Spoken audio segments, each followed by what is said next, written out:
Hello दोस्तों, good evening. स्वागत है आप लोगों का शिव कृपा क्लासेज पर।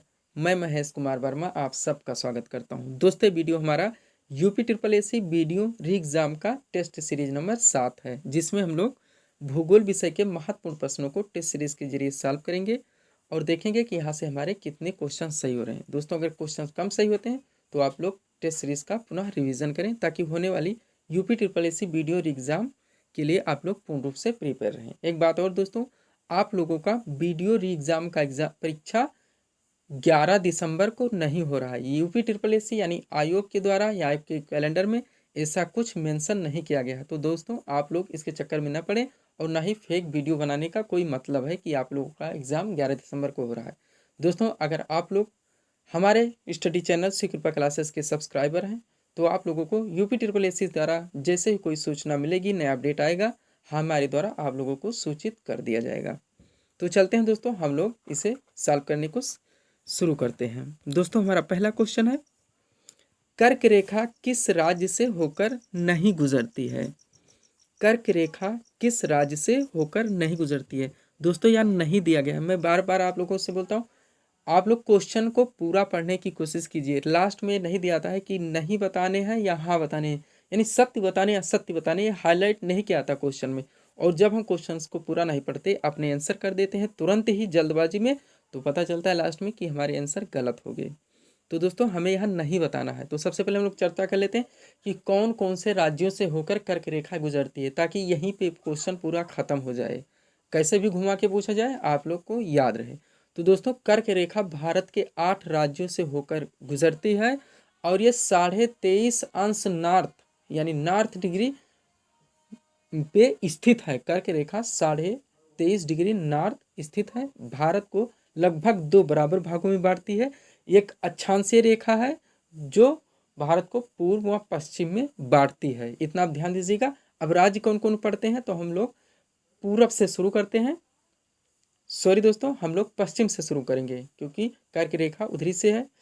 तो सबसे पहले पड़ेगा दोस्तों गुजरात, फिर राजस्थान, फिर मध्य प्रदेश, फिर छत्तीसगढ़, झारखंड, पश्चिम बंगाल, त्रिपुरा और मिजोरम। त्रिपुरा और मिजोरम ये पूर्व के दोस्तों राज्य हैं, दोनों नॉर्थ ईस्ट के छोटे छोटे। तो लास्ट में वहाँ से पड़ता है। आप लोग मणिपुर मत मारिएगा, कभी कभी गलती हो जाती है, लोग मणिपुर मार देते हैं। त्रिपुरा और मिजोरम है। एक बार फिर से रिविजन करेंगे। गुजरात, राजस्थान, मध्य प्रदेश, छत्तीसगढ़, झारखंड, पश्चिम बंगाल, त्रिपुरा और मिजोरम 8 राज्यों से होकर कर्क रेखा गुजरती है। तो हमें नहीं बताना दोस्तों। तो छत्तीसगढ़ से गुजरती ही है, राजस्थान से गुजरती है, पश्चिम बंगाल से गुजरती है। तो बचा क्या दोस्तों? उड़ीसा यानी ओडिशा। और उड़ीसा दोस्तों हमारा आंसर होगा, क्योंकि हमें नहीं बताने थे। तो उम्मीद है दोस्तों यहाँ से आप लोगों का सभी क्वेश्चन क्लियर हो गए। क्वेश्चन कैसे भी पूछे जाएंगे, आप लोग आंसर सही करेंगे। नेक्स्ट देखेंगे क्वेश्चन नंबर 2 को।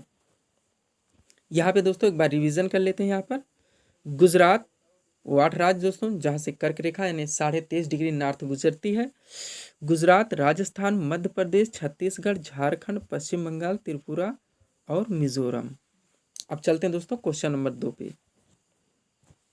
क्वेश्चन नंबर 2 दोस्तों हमारा है भारतीय मानक समय रेखा। भारतीय मानक समय, इसी समय इस क्वेश्चन को भी पूरी तरह से क्लियर कर लेंगे, यानी IST इंडियन स्टैंडर्ड टाइम। भारतीय मानक समय रेखा भारत के कितने राज्यों से होकर गुजरती है, ये पूछा गया दोस्तों क्वेश्चन नंबर 2 में। तो दोस्तों सबसे पहले इस पर बात कर लेते हैं हम लोग। GST आप लोग जानते होंगे दोस्तों, ग्रीनविच मीन टाइम, जो लंदन से होकर गुजरती है, 0 डिग्री है। और दोस्तों ये एक देशांतरीय रेखा है। यहाँ से दोस्तों हमारी जो IST पड़ती है वो 82.5 डिग्री ईस्ट पड़ती है पूरब। और 82.5 डिग्री को दोस्तों हम लोग डिफाइन करें तो 5.5 घंटा बनते हैं। एक अंश घूमने में पृथ्वी को 4 मिनट लगता है। और जब 4 मिनट को आप लोग 82.5 डिग्री से गुणा करेंगे तो आएगा दोस्तों 5.5 घंटा, यानी 5.5 घंटा हमारे यहाँ का समय आगे चलता है GMT से। ये हो गया दोस्तों IST और GMT में अंतर। अब GMT गुजरती कहाँ है दोस्तों? तो GMT भारत के 5 राज्यों से होकर गुजरती है। उत्तर प्रदेश, मध्य प्रदेश, छत्तीसगढ़, उड़ीसा और आंध्र प्रदेश। तो हमारा आंसर क्या होगा दोस्तों? विकल्प नंबर बी, 5 राज्यों से। यानी IST जो गुजरती है भारतीय मानक समय रेखा, वो भारत के 5 राज्यों से होकर गुजरती है। कभी कभी पूछा जाता है दोस्तों कहाँ से नजदीक में, तो इलाहाबाद के नैनी दिया जाता है या इलाहाबाद दिया जाता है, आप लोग ध्यान रखिएगा। नेक्स्ट देखेंगे क्वेश्चन नंबर 3 को। नाथुल्ला दर्रा बार बार पूछा गया क्वेश्चन है दोस्तों। ये हमारी जो टेस्ट सीरीज दोस्तों चल रहे हैं ये लगभग 15 जनवरी तक चलेंगे, तभी पूरा सिलेबस टोटल होगा। और दोस्तों आप मान के चलिए कि 15 जनवरी तक लगभग आपका वीडियो एग्जाम नहीं होगा।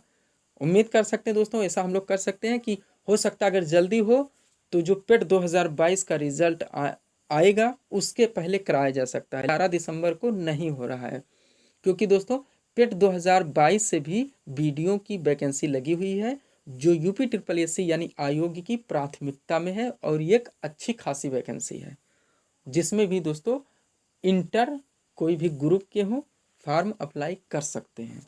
चलिए दोस्तों क्वेश्चन नंबर 3 सॉल्व करते हैं। नाथुल्ला दर्रा किस राज्य में स्थित है? वेरी वेरी इंपॉर्टेंट क्वेश्चन है। ए नंबर है अरुणाचल में, बी है असम में, सी है मेघालय में और डी है सिक्किम में। तो ये हमारा सही आंसर होगा दोस्तों, नाथुल्ला दर्रा सिक्किम में स्थित है, यानी विकल्प नंबर बी डी यहाँ पे हमारा सही आंसर होगा। नेक्स्ट देखेंगे दोस्तों क्वेश्चन नंबर 4, 10 डिग्री चैनल पृथक करता है। बार बार पूछा गया क्वेश्चन है दोस्तों, 10 डिग्री चैनल पृथक करता है। तो किसको करता है दोस्तों? अंडमान को निकोबार से, या आप कह सकते हैं दोस्तों अंडमान द्वीप को निकोबार द्वीप से अलग करने वाला जो चैनल है वो 10 डिग्री चैनल है, यानी विकल्प नंबर ये यहाँ पे हमारा सही आंसर होगा।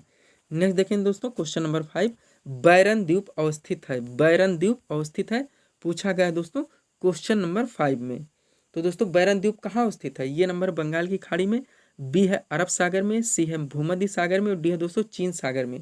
तो ये हमारा सही आंसर होगा दोस्तों बंगाल की खाड़ी में। यहाँ से 2 क्वेश्चन पूछे जाते हैं। जो बैरन द्वीप है दोस्तों ये एक सक्रिय ज्वालामुखी है भारत का। बैरन द्वीप सक्रिय ज्वालामुखी है भारत का। दोस्तों सक्रिय ज्वालामुखी में भी पूछा जाए तो बैरन द्वीप ही आपका आंसर होगा। नेक्स्ट देखेंगे जो कि बंगाल की खाड़ी में स्थित है। 6 नंबर क्वेश्चन हम लोग सॉल्व करेंगे। श्री हरिकोटा द्वीप अवस्थित है। यहाँ से 2 क्वेश्चन बनते हैं दोस्तों, दोनों का हम लोग यहाँ पे पूरी तरह से बात कर लेंगे। श्री हरिकोटा बार बार पूछा गया क्वेश्चन है दोस्तों।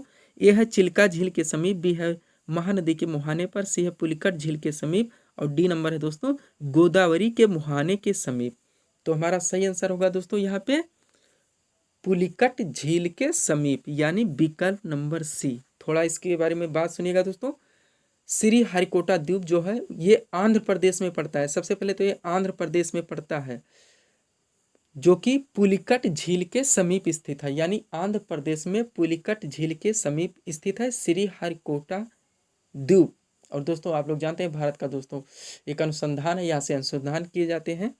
यह द्वीप पुलिकट झील को बंगाल की खाड़ी से पृथक करता है। पुलिकट झील को बंगाल की खाड़ी से पृथक करता है। जब डिस्क्रिप्टिव पढ़ाएंगे दोस्तों तो मैप के हिसाब से इसको पढ़ाएंगे। पृथक करता है। यह भारत का उपग्रह प्रक्षेपण केंद्र कौन सा दोस्तों? सतीश धवन अंतरिक्ष केंद्र भी स्थित है। यहाँ पर भारत का उपग्रह जो केंद्र है सतीश धवन अंतरिक्ष केंद्र यहीं पर स्थित है। नेक्स्ट देखेंगे दोस्तों 7 नंबर क्वेश्चन। बार बार पूछा गया क्वेश्चन है दोस्तों 7 नंबर, कहीं से भी विकल्प बनाए जा सकते हैं। क्वेश्चन इस दृष्टि से काफी इंपॉर्टेंट है। ए नंबर है दोस्तों सही जोड़े का यहाँ मिलान करना है, जो गलत है उसका आंसर देना है, यानी नहीं बताना है हमें दोस्तों। ये नंबर है बिहू असम, बी है ओणम आंध्र प्रदेश, सी नंबर है पोंगल तमिलनाडु और डी नंबर है बैसाखी पंजाब। तो गलत क्या होगा दोस्तों? बिहू असम में है, बिल्कुल सही है, गलत हमें बताने हैं। ओणम कहाँ का है दोस्तों? ओणम केरल का है, बी हमारा गलत चला जाएगा। आंसर हमारा यही बनेगा विकल्प नंबर बी। ओणम केरल का है, आंध्र प्रदेश का दोस्तों ये नहीं, आंध्र प्रदेश का कुचिपुड़ी होता है, आंध्र प्रदेश का कुचिपुड़ी है। पोंगल तमिलनाडु का है, बिल्कुल सही दोस्तों। यहाँ से एक और बनता है भरतनाट्यम। बैसाखी भी पंजाब का है और भांगड़ा भी पंजाब का है। केरल के एक ओणम हो गए दोस्तों। 2 चीज़ और संगीत और नृत्य कला से आप लोग जान लीजिएगा। एक दोस्तों कथकली पूछी जाती है, एक मोहिनी अट्टम पूछा जाता है। अपने उत्तर प्रदेश का दोस्तों कथक है। यहाँ से दोस्तों ये सारे क्वेश्चन बनते हैं। नेक्स्ट देखेंगे दोस्तों क्वेश्चन नंबर 8 को। विश्व की सबसे बड़ी मीठी पानी की झील पूछी जा रही दोस्तों। लोकेशन इसका संयुक्त राज्य अमेरिका में है और दोस्तों झील कौन सी है? सुपीरियर झील, यानी विकल्प नंबर ये। नेक्स्ट देखेंगे 9 नंबर क्वेश्चन। पाक जल संधि किन 2 देशों को अलग करती है ये बताना दोस्तों। पाक से आप लोग पाकिस्तान पर नहीं जाना है, इसको पहले ही काट देते हैं। हमारा सही आंसर होगा दोस्तों पाक जल संधि ये पृथक करती है भारत को श्रीलंका से, यानी विकल्प नंबर बी यहाँ पे हमारा सही आंसर होगा। नेक्स्ट देखेंगे 10 नंबर क्वेश्चन। एक मिनट दोस्तों। 10 नंबर क्वेश्चन दोस्तों हमारे सामने है। क्वेश्चन है, चीन सागर में आने वाले उष्णकटिबंधीय चक्रवात को क्या नाम दिया गया है। सबसे पहले आप लोग जान जाइए दोस्तों, चीन सागर में जो चक्रवात आते हैं इसका नाम है उष्णकटिबंधीय चक्रवात है। ये एक उष्णकटिबंधीय चक्रवात है और वो चक्रवात कौन सा है दोस्तों, टाइफून में, टाइफून है और दोस्तों यही चक्रवात जापान से भी पूछा जाए तब भी आंसर टाइफून ही आएगा। नेक्स्ट देखेंगे दोस्तों 11 नंबर क्वेश्चन।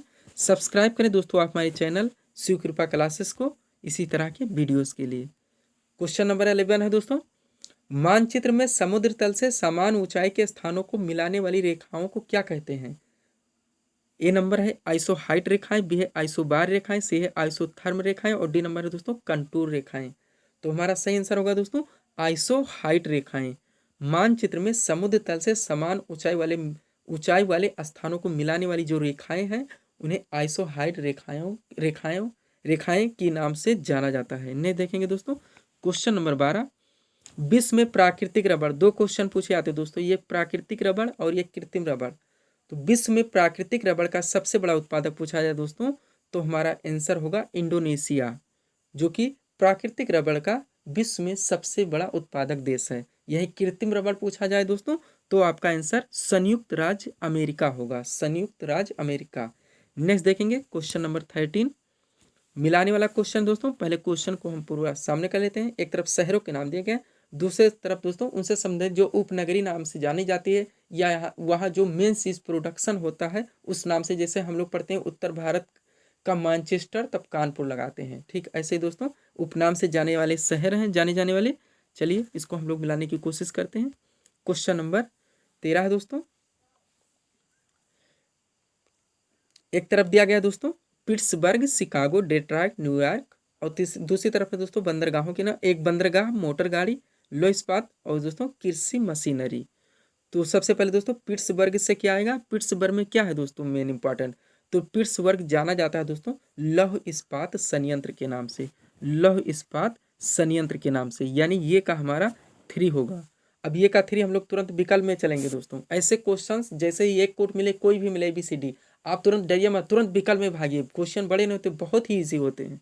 तो ये का 3 किस में देखेंगे, बी और सी में नहीं है, 2 हमारे कट गए। अब दोस्तों केवल 2 विकल्प बचे हैं, यानी जहां हमारे क्वेश्चन सही होने की संभावना 25% थी, 4 विकल्प थे, वहां 2 विकल्प बचे हैं। केवल ये कोट लगाने से अब हमारे क्वेश्चन सही होने की उम्मीद 50% हो चुकी है। नेक्स्ट देखेंगे दोस्तों दूसरा हमारा क्या है, शिकागो। तो शिकागो किसके लिए जाना जाता है दोस्तों, कृषि मशीनरी के लिए, यानी यहाँ ये बी का हमारा 4 होगा, बी का हमारा 4 होगा। अब हम लोग विकल्प में चलेंगे, 3-4 अभी चल रहा है दोस्तों, आगे बढ़ेंगे। डेट्रॉयट, डेट्रॉयट किसके लिए जाना आता है दोस्तों, मोटर गाड़ी उद्योग के लिए डेट्रॉयट जाना आता है, यानी हमारा सी का 2 होगा। तो हम लोग देखेंगे दोस्तों 342 किस में है, ये भी कट गया दोस्तों। हमारा आंसर आ चुका है विकल्प नंबर डी 342। और न्यूयॉर्क दोस्तों एक बंदरगाह के नाम से जाना ही जाता है, तो हमारा आंसर होगा विकल्प नंबर डी। नेक्स्ट देखेंगे दोस्तों क्वेश्चन नंबर 14, किस देश का प्राचीन नाम पर्सिया है।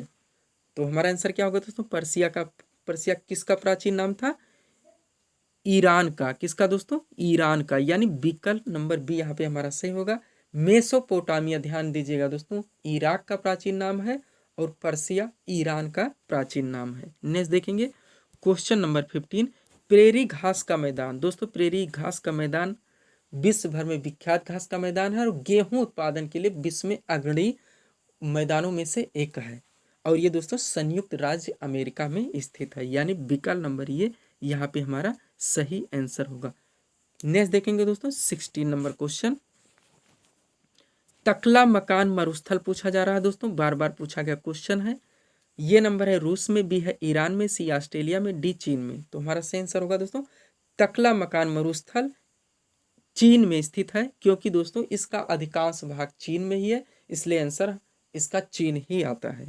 नेक्स्ट देखेंगे दोस्तों क्वेश्चन नंबर 17, चिनूक स्थानीय पवन प्रवाहित होती है। तो ये कहाँ प्रवाहित होती है दोस्तों, सबसे पहले तो एक गर्म पवने हैं, आप लोग ध्यान दीजिएगा, कहीं भी पूछिए। चिनूक एक गर्म पवन है जो राकी पर्वत पर प्रवाहित होती है। जैसे अपने यहाँ उत्तर भारत में गर्मियों के दिनों में लू चलती है, ठीक वैसे ही वहाँ चिनूक प्रवाहित होती है। ये गर्म पवन है, धूल भरी एक आंधी की तरह, और दोस्तों ये राकी पर्वत पर प्रवाहित होती है। अब राकी पर्वत कहाँ है दोस्तों, तो ये संयुक्त राज्य अमेरिका में है, जैसे अपने यहाँ हिमालय है। नेक्स्ट देखेंगे दोस्तों क्वेश्चन नंबर 18, वायु दाब को किस यंत्र से मापा जाता है ना। 80 नंबर क्वेश्चन है, तो इसका सही आंसर होगा दोस्तों बैरोमीटर, यानी विकल्प नंबर ये यहाँ पे हमारा सही आंसर होगा। नेक्स्ट देखेंगे दोस्तों 19 नंबर क्वेश्चन, क्रांति से संबंधित है दोस्तों। कृषि क्रांति से संबंधित सारे क्वेश्चन दोस्तों यहाँ क्लियर कर लेंगे, कोई भी डाउट ना रहे।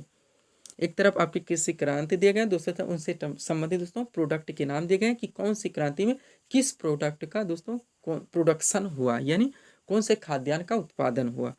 हरित क्रांति के सामने खाद्यान्न उत्पादन दिया गया, श्वेत क्रांति के सामने दुग्ध उत्पादन दिया गया, गुलाबी क्रांति के सामने झींगा मछली उत्पादन दिया गया, रजत क्रांति के सामने चांदी उत्पादन दिया गया है। बताना है नहीं दोस्तों, क्वेश्चन में लिखा है कि निम्न में से कौन सा युग्म सुमेलित नहीं है। तो हरित क्रांति दोस्तों खाद्यान्न उत्पादन से संबंधित है, बिल्कुल सही हो जाएगा। बी नंबर श्वेत क्रांति है दुग्ध उत्पादन से सही, ये भी बिल्कुल सही है, यानी हमारा आंसर ये नहीं होगा। गुलाबी क्रांति दोस्तों झींगा मछली उत्पादन से संबंधित है, यानी ये भी हमारा आंसर नहीं होगा। बचा दोस्तों रजत क्रांति जो कि अंडा उत्पादन से संबंधित है, चांदी उत्पादन दिया गया है, तो हमारा आंसर बनेगा दोस्तों विकल्प नंबर डी, क्योंकि यही गलत है और गलत ही हमें बताने थे। चलिए दोस्तों थोड़े और जो क्रांति बचते हैं उनसे संबंधित भी हम यहाँ एक बार रिविजन कर लेते हैं। चलिए दोस्तों एक है हमारी नीली क्रांति, तो नीली क्रांति किससे संबंधित है दोस्तों, मत्स्य उत्पादन से।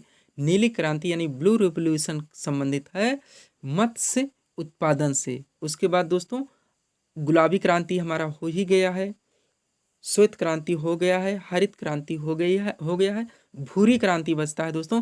भूरी क्रांति किससे संबंधित है, गैर परंपरागत ऊर्जा उत्पादन से। भूरी क्रांति संबंधित है गैर परंपरागत ऊर्जा उत्पादन से। एक है दोस्तों लाल क्रांति यानी रेड रेवोल्यूशन, ये दोस्तों मांस व टमाटर उत्पादन से संबंधित है। चाहे विकल्प में मांस आए टमाटर आए, आप लोगों को लगाना रहेगा दोस्तों रेड रेवोल्यूशन यानी लाल क्रांति। गोल क्रांति है दोस्तों, ये आलू उत्पादन से संबंधित है। रजत क्रांति जो हमारा गलत हो गया दोस्तों, हम लोगों ने इस पर चर्चा कर ही लिया कि अंडा उत्पादन से संबंधित है। दो और बचते हैं दोस्तों, एक सुनहरी क्रांति। सुनहरी क्रांति फल उत्पादन से संबंधित है दोस्तों, बागवानी फल उत्पादन से। और एक दोस्तों न्यू अपडेटेड है, पूछ लिया था है इंद्रधनुषी क्रांति, तो कृषि संबंधी समग्र क्रांति से संबंधित है इंद्रधनुषी क्रांति। नेक्स्ट देखेंगे दोस्तों इस सीरीज का 20 नंबर क्वेश्चन और लास्ट क्वेश्चन। क्वेश्चन इंपॉर्टेंट है दोस्तों, आप लोग ध्यान से देखिएगा। ऑस्ट्रेलेशिया अथवा ओसेनिया में शामिल है दोस्तों कई देश मिलकर एक नाम कहलाते हैं, इनसे संबंधित भी क्वेश्चन पूछे जाते हैं। तो ऐसे ही दोस्तों कि ऑस्ट्रेलेशिया अथवा ओसेनिया एक ही नाम है दोस्तों, इनमें कौन कौन से शामिल हैं ये हमें बताना है। ये नंबर है ऑस्ट्रेलिया, बी है न्यूजीलैंड, सी है न्यू गिनी और डी नंबर है पैसिफिक आइलैंड और डी नंबर है 5 नंबर है दोस्तों तस्मानिया। आपके सामने दोस्तों विकल्प दिए गए हैं ABCD करके, 1 2 3 कौन कौन से शामिल हैं। तो दोस्तों यह हमारा सही आंसर होगा विकल्प नंबर डी, यानी 1 2 3 4 5 पाँचों मिलकर ऑस्ट्रेलेशिया अथवा ओसेनिया कहलाते हैं, जिसमें Australia, New Zealand, New Guinea, Pacific island और तस्मानिया ये पांचों देश या द्वीप शामिल हैं। नेक्स्ट देखेंगे दोस्तों थोड़ा सा इनमें से और जो मेन पॉइंट बनते हैं क्वेश्चन बनते हैं वहाँ पर भी हम लोग ऐसे क्वेश्चनों पर चर्चा कर ही लेते हैं। चलिए दोस्तों देख लेते हैं। एक है दोस्तों मेलानेशिया। मेलानेशिया में देखना है कि कौन कौन से शामिल होते हैं। तो मेलानेशिया में दोस्तों आर्यन जावा यानी पूरा इंडोनेशिया, फिजी आपका, न्यू कैलेडोनिया यानी पूरा France, Papua New Guinea, Solomon द्वीप और वानुआतु मिलकर मेलानेशिया कहलाते हैं। विकल्प कैसे भी बनाए जा सकते हैं, एक एक नंबर दोस्तों एक एक क्वेश्चन इंपॉर्टेंट होता है। माइक्रोनेशिया बार बार पूछा गया दोस्तों। माइक्रोनेशिया में उत्तरी मरियाना, कैरोलिन, मार्शल द्वीप समूह, गिलबर्ट द्वीप मिलकर माइक्रोनेशिया बनाते हैं।